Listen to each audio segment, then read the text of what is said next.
Hello everyone, and welcome to Lemberg Talks. My name is Oleh, and I'm Drupal developer at Lemberg Solutions. Today, I'd like to introduce you to an entrepreneur, an open source enthusiast, founder and CEO at Open Social, Taco Potze. Hi, Taco. Hi, thanks. Nice to have you here today. Yeah, thanks for having me. Before we start the main topic and to do a little warm up, can you tell me what you think about our city, Lviv? I love Lviv. I've been here multiple times already, and this is the first time I've been here in the summer. So before I was always in winter and or spring or autumn when it's very rainy, and it's amazing. And especially now that COVID is a bit better and things are opening up, and we have the jazz festival. It was just like amazing to be here.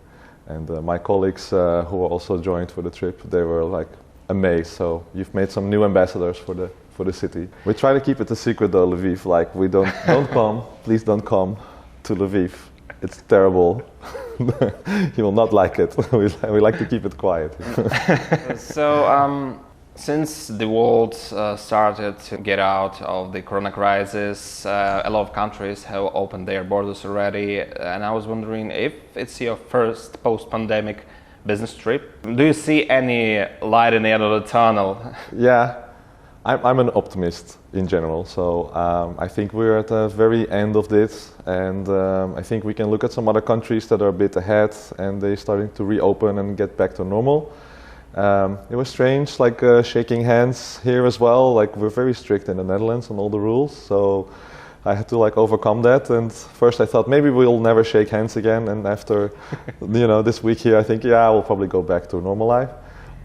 It is the first business trip, and I thought it was important to come here because we're expanding the team.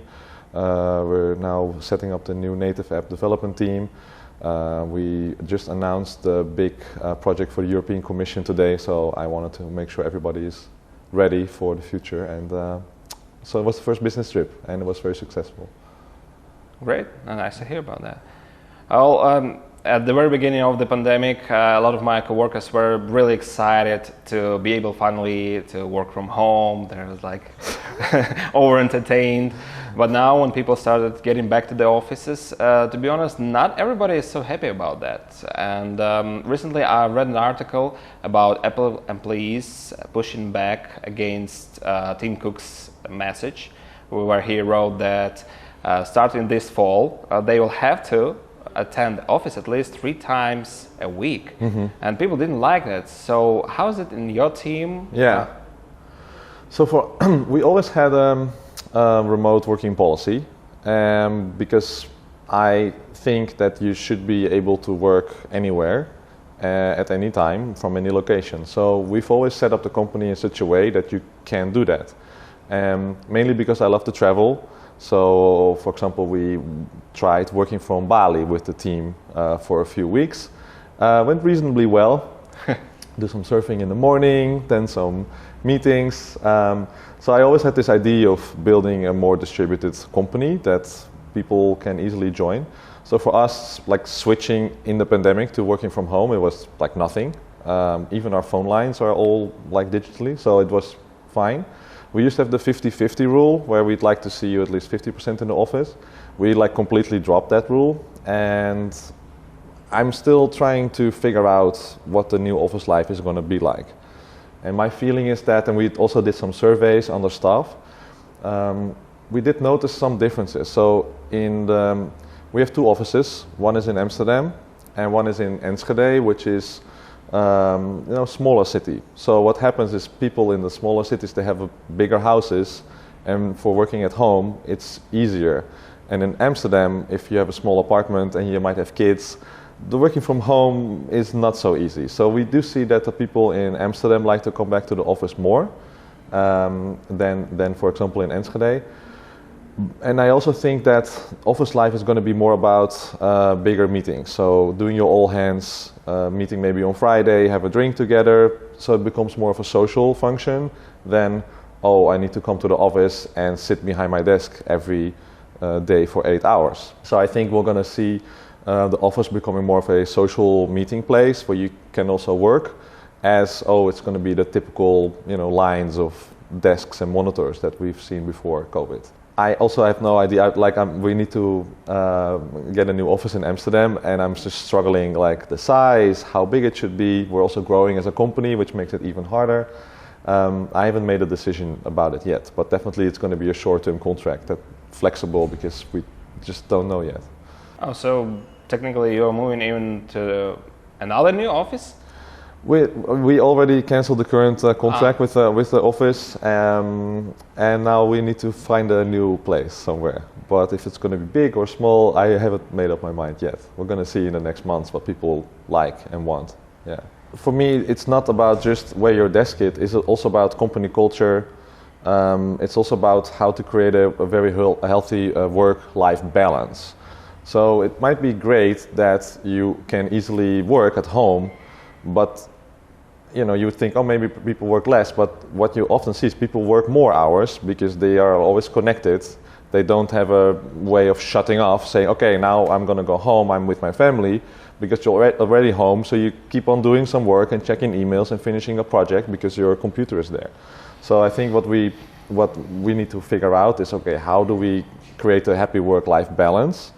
What kind of measurements do we put in place? Like, hey, we're not going to send email after a certain time at night, or we don't expect people to reply to emails at a certain time, those kind of things. But also in terms of company culture, because if you're all together and you get a coffee, and you all can, hey, how was your weekend? How are your kids doing? But if you're on Slack, you don't have these small moments, and it's just about we're doing a meeting, it's very efficient, but you don't have these small interactions. And these small interactions often build relationships, they often build company culture. So what I'm really thinking about is, okay, how can we make sure that we keep having this strong company culture and with very open values? And how do we deal with that if we don't see each other so much? And also we have hired people that I haven't met yet.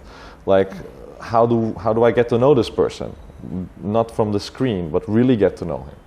And we started doing things like random coffee breaks. So, you're just going to be invited by our office manager with 4 other people in a video call, but they're people that you don't work with usually. And it's just like nice conversation. There's no topic, so you can just talk about each other. So just a small thing that we do in order to keep facilitating these small interactions. And I think that's working quite well for us. But still, I like to see people again, and hopefully I'll be able to see everybody this year.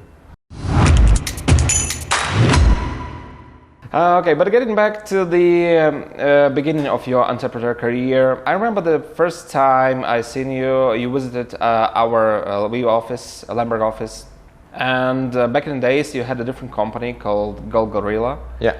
And I was just wondering if that was your first business. No, it wasn't. So I think Dutch people tend to be entrepreneurial in mindset. And my dad always taught me how to sell things, like, on the street or the flea market. So I always liked to make some money. And way back at university, I started building websites in high school for people because that was new. So just with Notepad, writing HTML. That was before PHP and everything. So I made some money of that. So I started, hey, this IT is making some good money. But not really as a professional business. The first business we set up was me and my friend. We had this system called OS Commerce. I'm not sure if it's like open source commerce. It was a PHP-based system back in the days where you can, install your own complete web shop on a server. So we were trying to set that up and trying if we could make it work, and then it worked. But we didn't have a shop to sell anything in. So okay, we can now have our own online business, but what are we going to sell? And we started selling MP3 players. So this was still before there were like phones and with many gigabytes on it. And we actually started importing them from Korea and China and selling them online. And was quite successful, but we were still studying and we had to make a choice at one point. Are we going to continue with the MP3 business, or are we going to continue with the study? And we chose the study and we sold that company. And that was like the first real entrepreneurial experience I had. Yeah, we started the agency Gorilla in 2008. Me and my flatmate, we were working at a search engine optimization company. We saw that a lot of traffic was sent to the websites, but that when they were on the site, they got lost, they couldn't order anything. So we thought, okay, the usability needs to be better. We need to do much more with Google Analytics. That was a new tool at the time. So we left that company and started our own company, mainly around AdWords, analytics, search engine optimization. And then we got a lot of questions from clients. Hey, can't you build me a new website? Or we told them, like, yeah, your website is so bad, we cannot optimize it because it's just not working. You should first build a new website. And then they asked us, can you do it? And we're like, well, no, we cannot do it. We don't build websites, we're just consultants. But then we saw, oh, they have some budget for building a new site, and we know what it should look like. So then we started looking for open source tools that we could use out of the box. So we experimented a lot with Joomla and WordPress and some other CMSs, Drupal of course. And our first project was actually a nice Drupal project, and it was multi-language, English and Chinese, which was horrible because I promised them I would also put all the content there. So I was like comparing all these Chinese letters and building the menus, and it took me all summer. But the project was finished, and it was the cool multi-language project. And then we got some more requests, so we hired a developer, and yeah, things went from there. And we really grew Gold Gorilla, the agency, from 2008 pretty much till 2015 as a full service agency, marketing, design, and we had really great times building the company. Yeah. So you had a pretty successful digital agency business. Then why did you decide to change it into something new? Like when the idea to change it into the product company appeared in your mind, and did your team support that?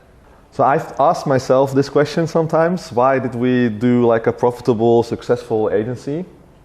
But for me, and it's not saying that the agencies are bad, but what I saw was that there are some issues with the agency. One is that you either have too little projects or you have too much projects. The time that you are like perfectly on the projects, that is very little. The projects end, and you need to like always hustle more projects. And if you have maybe 2 projects coming in and they're both cancelled, then you're out of work and it's terrible and you cannot pay your bills. So that is one thing. We also saw that the needs for users was changing. So in the old days it was fine, you build something from scratch, you get the budget, you take half a year, you deliver it. But now everything is much faster, so people like it today instead of in 6 months. They don't want to spend their whole budget on it, having a lot of risk involved. So we saw slowly the needs of our clients changed. Cloud came up, software as a service as a model came up, and having an industrial engineering as a background, I understood that for us the business model of SaaS is a better business model, and we decided in 2015 to change the company from an agency to a software as a service company. Make your change. Create an open social platform and start sharing in your organization. We are Open Social, made to share. We actually had a very successful project at the time for Greenpeace International. It's called Greenpeace Greenwire, and it's a community for their volunteers. We first did it in the Netherlands. It was very successful. Greenpeace International came and said, hey, can you build it for all our volunteers globally?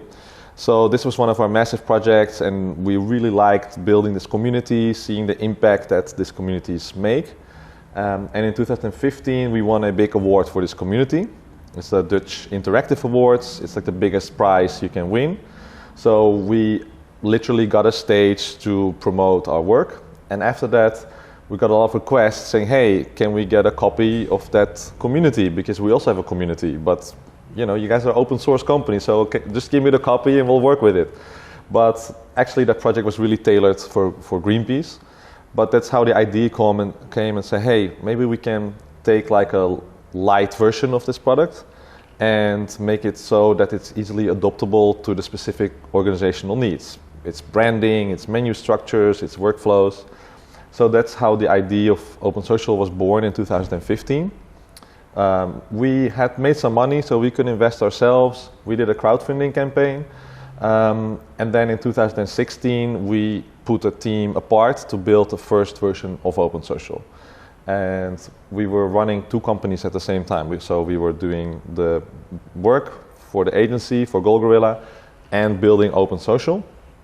And actually Lemberg has always been involved from the start in that project. Taras Krutz, for example, was there from the start. And we were very fortunate to spend a whole year on doing the UI and the designs and the user flows. And then at the end of the year, we got our first client for OpenSocial, and it was the United Nations in New York. So that was like, okay, this is very cool, because we never had clients out of the Netherlands, and now all of a sudden, the United Nations from New York comes to us and say, hey, can we please we heard about your project, can we use it? And they have since been a great benefactor of OpenSocial. We have, I think, 12 projects with the UN now, and it's still growing. So in the years that followed, we scaled down slowly our agency work, and we moved people over to the OpenSocial team. Until we were confident enough that, yes, OpenSocial is going to be the future of the company. We changed our name from GoGorilla to OpenSocial, so it's actually still the company is still the same. And then early 2020, we thought, this is going to be a nice, calm, stable year. What can go wrong? We are completely canceling all client work. With the GoGorilla team, we're going to do just 100% OpenSocial. And this was February 2020, and we all know what happened next. There was the global pandemic, which was quite a scary moment, because we took a big leap of faith for having a good year. And what happened was that we grew our business faster. So none of the clients left, which we were afraid of because of potential economic crisis. None of them left, and we signed some really big new clients. And we were already having some talks with investors, but when they saw that, they were like, okay, this is great. We think that this model will hold throughout COVID and it will grow faster. We're going to invest in your company. And last year we closed that deal and been investing in OpenSocial and growing the company exponentially since. You had a fundraising campaign, and which was quite successful, and you were still combining both the agency and the product at the same company. Yes. Did it work quite well for you? I mean, hindsight is 20/20, right? But it worked, but it was difficult at different levels. So I'm not sure if I would do it again, or if I would start not a new company. And then put everything in the new company and not have it intertwined. Like, for example, we kept one of our oldest clients. It was a good project, but it was Drupal 7, and everybody was working on OpenSocial and Drupal 8, and then we had like 3 or 4 people that still had to work on the Drupal 7 project. They were not happy. They thought they were missing their careers. But we needed to have them on. Then on Friday, everybody's talking about this cool new OpenSocial client, and then for years they're still working on the same project, and they were really unhappy. So at one point they also told me, we want to go to OpenSocial, make it happen. So there's these struggles. There's bootstrapping. It's like bootstrapping means funding your own startup. So the money we raised, we ran out of it in the first year, and after that we need to pay for the startup investments ourselves. And I think we calculated that it would take about 2 years before OpenSocial would be standing on its own feet. In the end, it took 4 years. So we definitely had ups and downs. It also requires your company culture to change. You need to invest a lot more in sales and marketing. You don't need to start thinking projects, but really into products. How do I sell products? How do I do pricing? How do I do packaging? So the company that we started this journey with, it's not the same as the company we have now and the people that we're hiring now. And some people are more comfortable doing projects with a variety of clients, and they also left the company. And now we hire more people that have more of a product mindset. So company is different, the world is different, but I think we're in a really good place for further growth of OpenSocial. So basically, even though the OpenSocial is a success story, well, we can judge it right now. Time will tell. Yeah. Still, I believe there should be a moment in your life that you were thinking like it's not gonna work out. That you were like on the edge of getting back to the agency business or starting something else. Yeah. I mean, I think what we should have done better is understand sales better. And we were always very fortunate as an agency to have a good reputation, to have a growing economy with more need for IT services, that we didn't do any sales. So word of mouth was great. We had some ad campaigns, and then we never had a salesperson ever for the first like 10 years, which is insane. Well, if you're thinking, oh, I'm in the same situation, then really start thinking about sales. So that was like something that we should have done earlier and better and invest more in it. But the problem was that we didn't really have money to invest because we were bootstrapping. So, and I was putting people from the Go Gorilla agency into Open Social. So every time there was a new project or client, we would invest in Open Social, in the people, and not have enough money for big marketing and sales campaigns. And I think this is very dangerous because it can lead to you running out of money and your whole project stopping. There are some companies that are really successful from the start. They can start small, sell, and use their cash flow to grow the company. We tried doing that. And of course, working with investors, you have to give a big part of your company away, or a small part, if you, depending on your situation. So of course, if you can do it yourself and keep the whole company, great. We tried doing that, and I think we did it too long. And people were getting stressed. We were like maybe paying the salaries some days later, and it was just annoying for people, also for their personal situation. They were starting to lose faith a little bit. Some people left, and that was really a moment that we had to like change a lot, and we did. We had like a new management, and that was also the moment where we like climbed again from it. And my vision for Open Social has never changed. I always, which of course I should, but I've always believed in Open Social and the potential, and that we're still at the start of this journey. And I think if you don't have that faith, it's hard to go through those times. And in hindsight, it was good we went through it, but it was also painful, and the process took like a whole year. So yeah, that was a very hard period. Yeah. So you named several companies that were your clients, and they seem to be mostly the non-profitable organizations, right? Yeah. So, as a startup, you want to take over the world. You want to do everything at the same time, which we also try to do. But we realized that we were growing quite wide because Open Social is almost a framework technology solution. You can do a lot with it. So we had a lot of different use cases. Say an intranet for a company to work with employees, or a volunteer community to work action-driven, or knowledge base. And if you become very spread out, you start seeing some issues. So one is that everybody wants to have something else on the roadmap, and you cannot give them all what they want.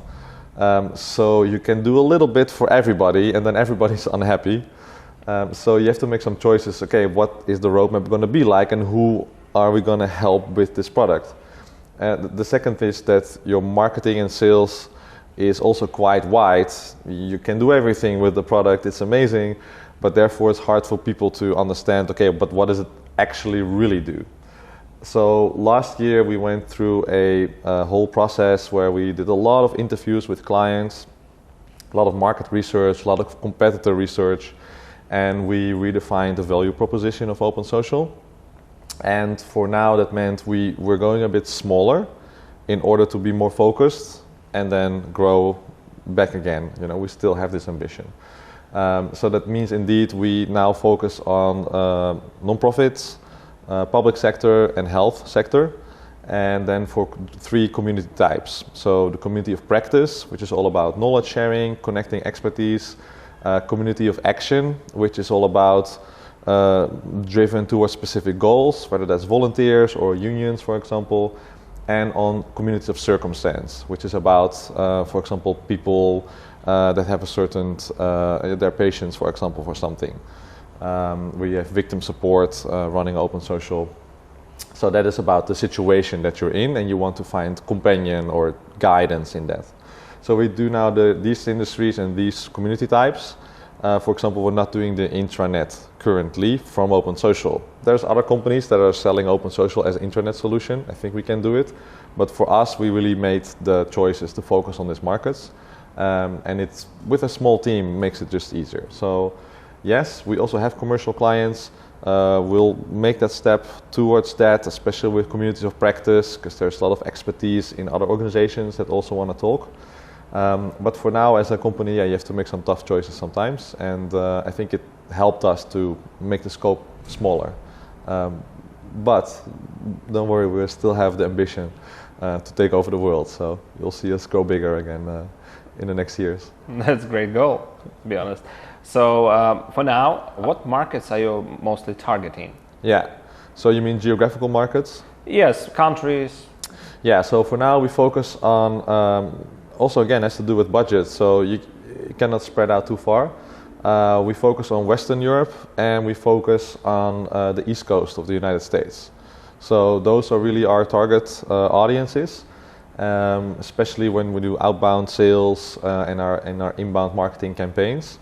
Doesn't say that we don't have other clients. We are doing quite successful projects in Australia, different time zone issues, etc. But yeah, there's a lot of need for projects like ours there. And once you have done one project, word of mouth, more come. So we try to focus on Western Europe and East Coast United States as a strategy, and then have a rollout plan to grow that to different markets. But are you planning to, for example, opening the offices somewhere outside your country? Or yeah, that's a good question. So, and mainly it's like often the US that's being asked. I think you should do it at one point if you have this ambition. The US is still the biggest software buying market in the world. So we are doing sales there, but it's very pricey to open an office there. And that was already before COVID. So the question is, what is the right timing in order to do that? Probably not if you do the seed round as we are. Maybe, I don't even know if Series A, maybe you should do it after a bigger investment round at Series B. And this was all before COVID. Now, we're having our meetings online. If I talk to you, I have no idea if you're sitting in Lviv or in New York or in Amsterdam, right? Could be anywhere. And you can change your background and make it look like you're there. So I think things have changed quite fast. And we have to see what kind of impact that has on sales and doing business. And I think it will be easier for us in Europe doing business in other countries, besides the time zones, language. Yeah, everybody's working from home these days, and makes it easier. Sometimes people don't even know we're based in Amsterdam. Like, oh, we thought you were an American company. No, we're based in Amsterdam. About your competitors. I mean, since the Open Social is, it's close to the social network, but not exactly, because you technically, as a company, you get your own social network for your internal needs or needs of your clients as well. Yeah. But still, I believe you have a lot of competitors around, and how do you deal with them, and how do you end up finding clients? Yeah. So first you need to define what is your competitor space, and that can be quite broad. So for example, Facebook is a competitor from us. For example, we're now talking to a client. This week I have a meeting with them. They have a big community on Facebook, 1 million people. Oh. And then it's a competitor of ours. So we're talking about them look, how is Facebook, this group, helping you to reach your organizational goals? And Facebook is not set up to reach your organizational goals. Facebook is set up to make as much views and clicks on the Facebook platform, and it's not there to help you in your mission. So that is actually going to be a nice conversation. I'm looking forward to that. So we do define those networks as competitors. We also define some larger proprietary systems. There's the big tech systems like Salesforce, like Microsoft, that will try to draw you into their ecosystem, and they can do anything from your organization, from a CRM system to your website to your community. But organizations are starting to understand that they are more and more getting into that ecosystem, and it will be harder for them to come out. Why? These big companies don't have the open web vision as we have. So they will work, Salesforce will work great with Salesforce, but it does not work great with other software. OpenSocial works great with Salesforce, but it also works great with Microsoft Dynamics as a CRM system or CV CRM, because we're open. We don't discriminate against any of those. And that is always the core value for OpenSocial, being very keen on the privacy of users, seeing Facebook that is monetizing your members. We're very keen on being anti-monopoly. We want to break down big tech. We're a European company. We're proud to be European. We're proud to have these values as well. We pay our taxes. We don't hide any money in the Cayman Islands. And you see this notion becoming aware in the United States more and more as well. And we're here for the open web. We believe that you, as an organization, should have the choice to work with any tool, and that all the tools should be connecting and talking to each other, instead of, we only work with something else from our company. And the organizations are starting to understand that the data privacy, the open source side of things, the interconnectivity between their systems is very valuable for them. And the online community is not something they can take for granted anymore, but it's almost core business. Because if you have a community, whatever community that is, that's super valuable and it's really hard to reproduce. If I have an e-commerce store, my competitor can make another e-commerce store. But if I have 1 million people in my community, your competitor cannot just copy that. So they're starting to realize it's super valuable, and these people need to have a much more interaction and engagement and a better strategy around it. So as a company, we also realized that we need to help our clients, not just with the technology, but also with our expertise in, hey, how do you make this community mature? How do you create this engagement in your community? And we're starting to do more with models around building community engagement. And it's very exciting, and it's also why we're looking for investors to build out these new models around machine learning and AI to really address the needs of the users better, because there's a lot of untapped potential there. So technically you have a lot of plans for AI and ML? Yes, because what we're seeing now is that it's the same as Facebook, right? If you go to Facebook, your network is huge. So on average, you're going to see just a few percentage of what your network posts. And of course, that needs to be good content. Because if you're going to go to Facebook and it's really boring, then the second time, and it's really boring again, you're not going to come back. So Facebook, of course, figured out, hey, we need to show great content for these people, and they're going to come back to the platform. Now, okay, what is great content? And here things are becoming more, interesting and also complicated. And also why the Facebook algorithms that are trained for monetizing are also monetizing hate and diversiveness, and it's terrible. But we have the same issues. Our community are very big, so we need to decide what are we going to show our users in our communities, and how does what we show help our clients to meet their mission goals. So that's something that we need to spend more time on, to understand the users better, to use indeed ML, AI in order to get the best content and also get the best interaction with the users, but do it in a very different way than Facebook. So for one, be very transparent. Why am I seeing this content? Well, we think you like whales. Okay, at least I know why I'm seeing this content, which is already much better than just being targeted. But then the second step is I actually want to change these parameters. Why? I don't like whales at all. Take it away. I'm going to click it away. So I think you can be much more transparent about what models are you using, what's the algorithm behind it. We're open source. This is not like a big secret. And then give the transparency. Why am I seeing this? How can I change these parameters? How am I being targeted? So in a much more transparent and open way. And that's going to be the next year and the year after that we'll be working on those techniques in order to build engage in communities that are helping our clients to fulfill their missions. The big tech companies, they're also going really fast. So the more data we give them, the better their algorithms are, the smarter they get. They are really good in engaging you in the systems.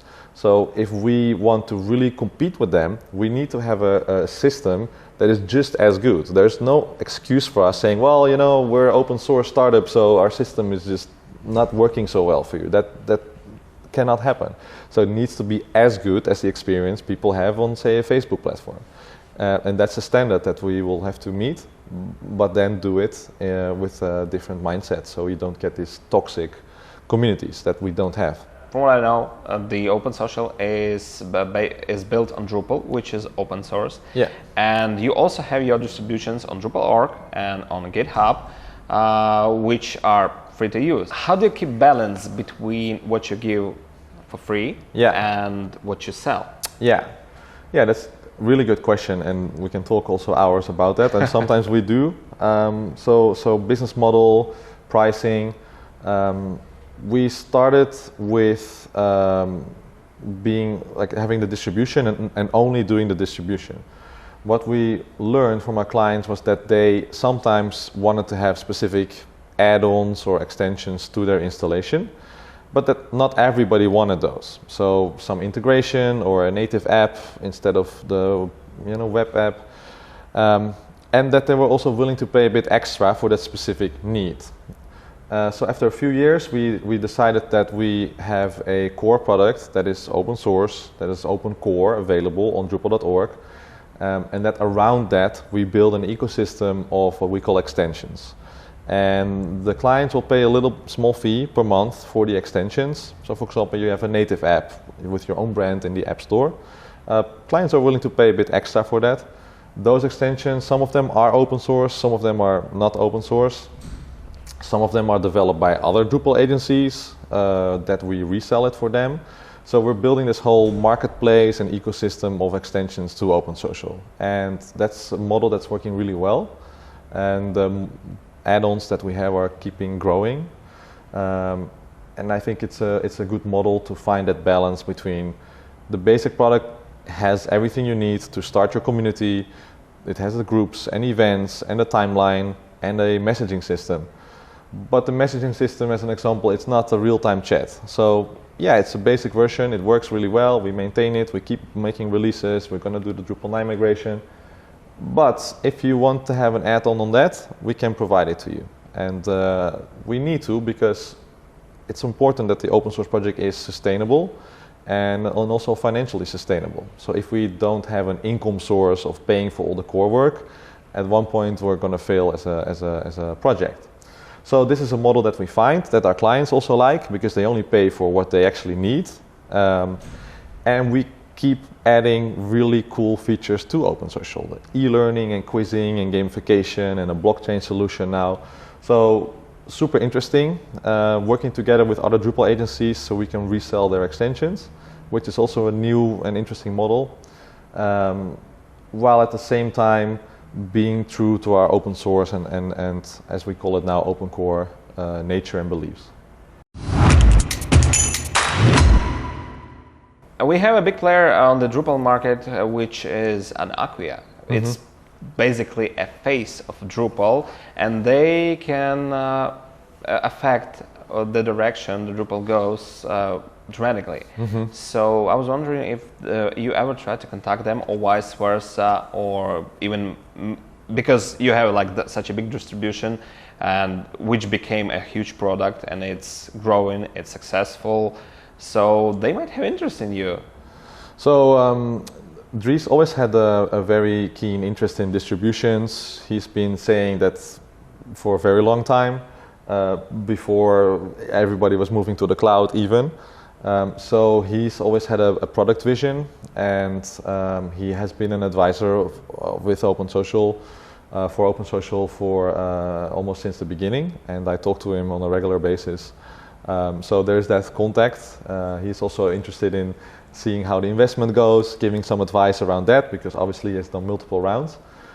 So yeah, I'm proud to say that he's an informal advisor of the project, and that we always like to work with withAcquia.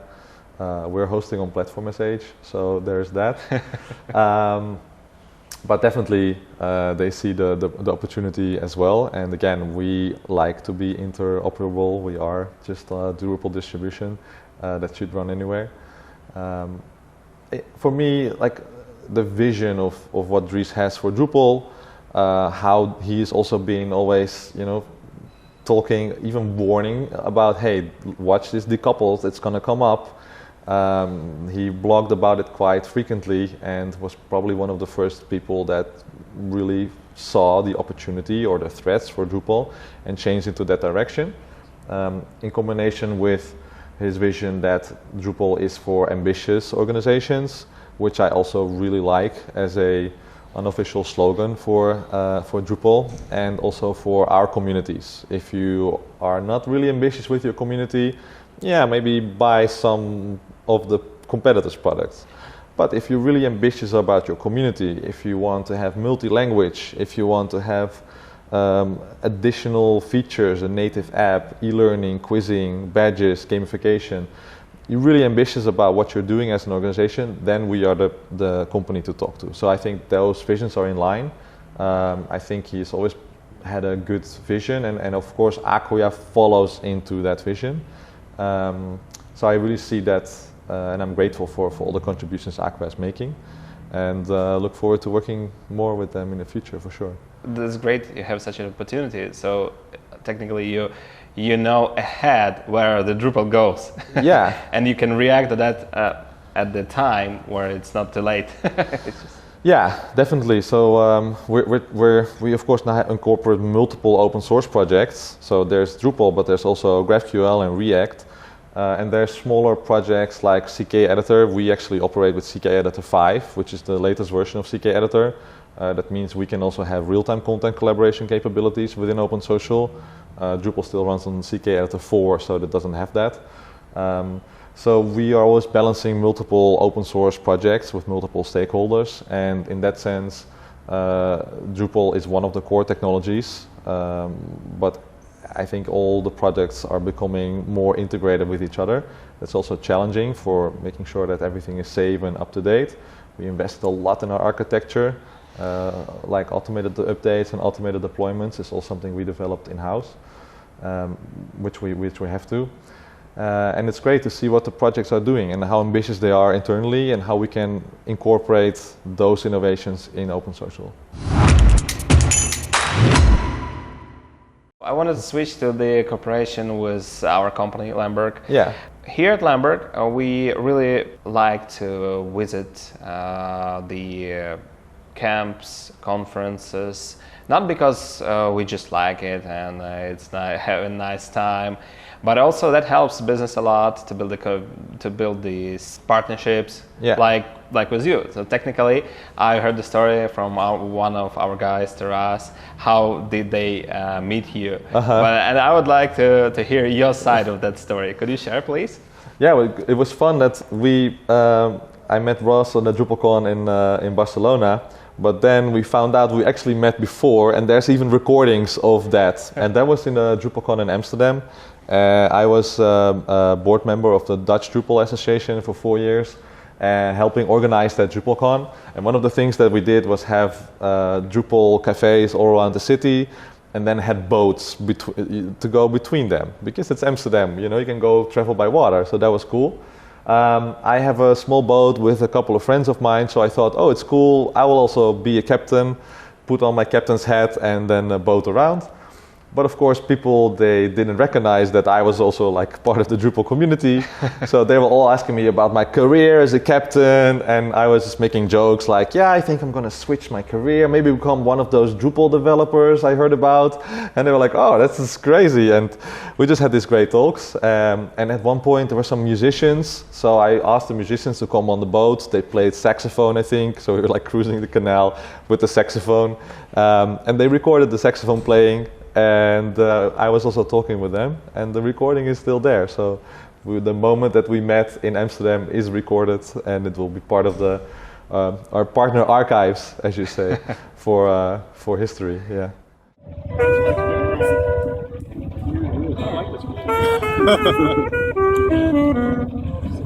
So where are you guys from? We're from Ukraine. Ukraine. Cool. And, do you like Amsterdam so far? It's first time here? Yeah, definitely. And I have to say that the partnership with Lemberg, we have been doing this for many years. First as an agency, now as part of the Open Social core. One of the reasons here we're extending the team now with the native development. That's Lemberg also starting. And my partnership has always been great with Lemberg because I think we come from the same open source community. We have the same, we come from very different cultures, but we have the same mindset. And Lemberg is very trustworthy, but also very transparent and open in the relationship. And that's for us very good to work with that. If the team promises something, they're going to get it done. And that is like the basis of a good partnership. Don't overpromise, do it. And I think in the other way around that we've been growing the team, also understand indeed that the developers here are becoming scarcer, that salaries need to go up. So we also think we're a good partner for that, growing the teams here. World is quite small. There's going to be a direct flight, hopefully once, that we're going to experience this. But now the world is quite small. We talk on a daily basis with the team, and they're really part of the Open Social company. I think some of them also say in LinkedIn that they work at Lemberg and at Open Social. I like that. And they also feel a part of the company, while at the same time having your own company culture at Lemberg and your own events and coaching, etc. So it's been a really great partnership. And I think it's now 6 or 7 years, so going to the 10 years. That's a lot already. I know, we have to celebrate. How do you keep the balance between your in-house team and your remote team? You said that you try to bring them into your culture, into your, business mode. Yeah. And not to separate them, but overall, how do your teammates react on that? They don't know any better by now. So for them, we have already a distributed team. We also have developers in Spain and Slovenia and India as part of Open Social. So Ukraine is just another location, except that there's a bigger team here. So for them, it's quite normal. We split it currently that everything that is related to like software as a service product is done mostly in-house, and then the enterprise requests for say content migration or complex integration or big new extensions are done by the Lemberg team. We work quite agile together, normal sprint planning, just that we decide if something needs like project management and UAT testing, that we can do it with the Lemberg team. And if something is just part of SaaS, we all do it usually in-house. So we split the projects, and teams are quite used to working with clients like that. There's always a mix between staff from our end and from the developers. It's never that it's just Lemberg or it's just us. It's always a mix. And in the end, it's the clients, they care that you deliver great software for the users, that it works, that it's affordable. And as long as we do that, the clients are also fine. And again, with COVID, we keep coming back to this, but the world has become flatter and more decentralized than ever before. So, I think it's a great partnership. And what I said, we're expanding the team. I also introduced some new team members here, so I think the rest of the year we'll have a lot of work, build some cool stuff. Can you tell something to the company owners that are considering having a remote technical team in Ukraine? Yeah. I think that what we did was good, that we started with something small and not do like a super big project with very strict deadlines, but you need to see if there's a fit with the team, with the management, everything. So what I did in the past was, and now we work so long with Lemberg, so we don't look for any other partners at this moment, but I was always giving them a small project, see how it goes, and then build on top of that relationship. So I would always be actively looking for partners, even if you don't have the big project that might come up. Start building the relationship by doing something small, get to know the team, get to know the company culture, see if there's a fit. And then from our end, I think you need to invest in the relationship. So that's why I come to Lviv a couple of times a year, meet the team, meet the management, talk about our issues face to face. We also have our regular meetups every 2 weeks. We talk about everything in the team together and a management level. We're investing in the relationship. It's not like, hey, here's a project, come back on this deadline, and I pay you and that's it. So I think you need to think long term, start small, build a relationship, invest time and money and effort into that relationship as if it were your own staff and teammates and your own management team. And I think that's been a success. And you're gonna, things are gonna be bad sometimes. You're gonna have a project that has an overrun, or you're gonna have some, differences about expectations. And then it helps if you have a strong relationship, and then you can give and take. Sometimes Lemberg gives some hours extra because they realize maybe the estimations were not right, and other times we're like, we'll pay for this extra work because this is really on us, and think about what the needs are of the others. And I want Lemberg to be successful. I'm happy if they're successful because it means they're going to get better developers, and it will be good for our company. So really a partnership where you work on the mutual benefits for each other. From a strategic management level all the way down to, hey, is this developer happy in the team? Is he struggling? Is his English maybe some barrier? How can we really make sure that he stays with us and is happy and he's performing well, and really care for the people. So as a conclusion to this great interview, I want to thank you giving us this great interview, this great opportunity to record one of our success stories. I hope that we were able to inspire other people, maybe think about entrepreneurship, maybe think about their business strategies. And I would like to say that if there's any viewers out there that might want to get some input or advice, or they can always reach out, find me on Twitter or send an email. Love to help fellow entrepreneurs or inspiring entrepreneurs to make their own business. And looking forward to being here more often in Lviv, especially now that the world is opening up again. So it was a great first trip here. Thank you so much. Thanks a lot.